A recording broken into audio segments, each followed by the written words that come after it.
Всем огромный привет, с вами Аркадий Романович. Очень рад записывать для вас целую серию роликов, которая выйдет сегодня.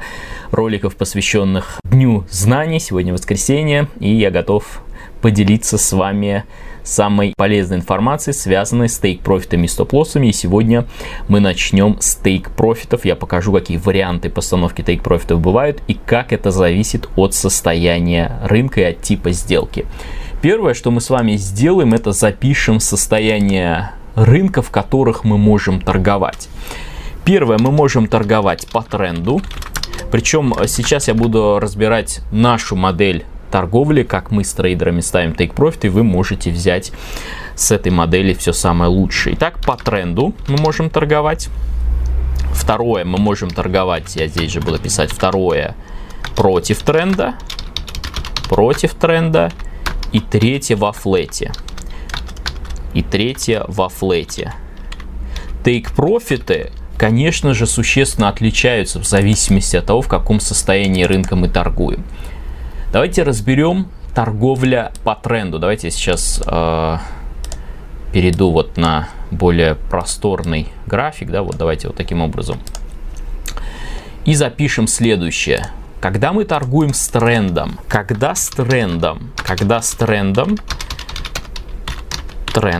то тейк-профиты мы ставим по Фибоначчи. Это основной способ постановки тейк-профитов, который мы используем, торгуя с трендом. Когда против тренда и во флете, то мы ставим по уровням поддержки и сопротивления. Вот смотрите, давайте сейчас эту сторону. Представим, как выглядит классическая торговля по тренду. У нас есть направленное трендовое движение, импульсное движение. Затем рынок сформировал коррекцию. Импульсное движение, как правило, сопровождается пробоем уровня слева, либо вверх, либо вниз. Мы получаем сигнал на коррекции, и как только мы получили сигнал, и рынок начинает подниматься в сторону тренда, либо опускаться в сторону тренда, мы берем инструмент Фибоначчи, берем максимум, минимум коррекции, и вот у нас take-profit 1 и take-profit 2. И давайте сейчас посмотрим на примере, как может выглядеть take-profit по тренду. Вот у нас есть импульсная волна, мы пробили предыдущий лоу слева структуру. Если мы наведем мышкой, мы видим, что это 4-часовая зона поддержки. Затем была коррекция. И мы видим, что рынок начинает двигаться в сторону тренда, и мы ждем сигнала. Сигнал ротации бара, либо TC-sell. Если мы посмотрим чуть левее, у нас была импульсная волна, у нас была коррекция к предыдущим уровням, мы видим стрелочный сигнал.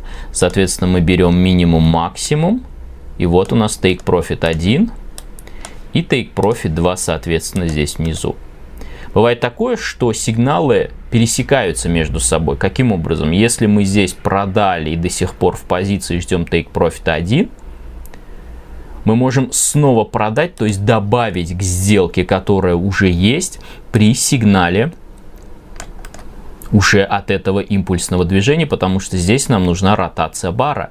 Мы не видим стрелочного сигнала на продажу, но мы видим импульсную коррекцию, и чтобы войти, нужна ротация бара, изменение цвета свечи в направлении нисходящего движения, то есть изменение цвета на черный. Если это происходит, то мы входим в позицию, то есть добавляем к той позиции, которая уже есть, натягиваем, растягиваем Фибоначчи, и вот у нас take-profit 1 и take-profit 2 соответственно. То есть это отдельные абсолютно сделки, которые мы можем открывать по разным сигналам в одном направлении рынка. И take-профиты, обратите внимание, совпадают.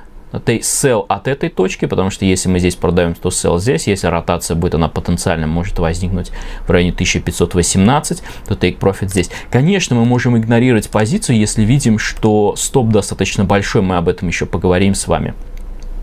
И вовсе ждать take-profit 1 с этой позиции, take-profit 2, а здесь вообще не входить. Теперь давайте поговорим о том, как мы ставим take-профиты, когда торгуем в консолидации. Это самый простой и, наверное, самый объективный способ.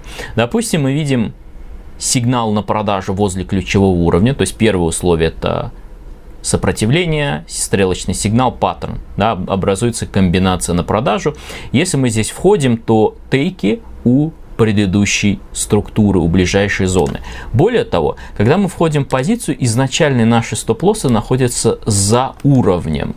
Мы об этом еще будем говорить в следующем видео. И когда рынок достигает первой зоны, если посмотреть на график, вот посмотрите сюда. Видите, предыдущая структура, это нефть WTI 55.30. То есть, как только рынок доходит до предыдущей структуры, мы берем наш стоп и ужесточаем за предыдущий хай. Не обязательно его переводить без убыток. Мы ужесточаем за предыдущую структуру. Вот таким образом. И ждем основных таргетов, которые в районе 53 с копейками. Можно использовать здесь Фибоначчи. Мы можем взять минимум-максимум фигуры и получим примерно те же значения. Для расширенной цели Take Profit 2 мы видим прямо на уровне. То есть чаще всего они будут совпадать. Но лучший способ, когда мы видим паттерны сигналы в условиях консолидации, использовать ключевые уровни поддержки и сопротивления. Ждите второе видео, ставьте лайки, оставляйте комментарии, делитесь с друзьями. Ну а если вы хотите торговать по системе Cluster Trader, ссылка будет под этим видео. Все, до встречи.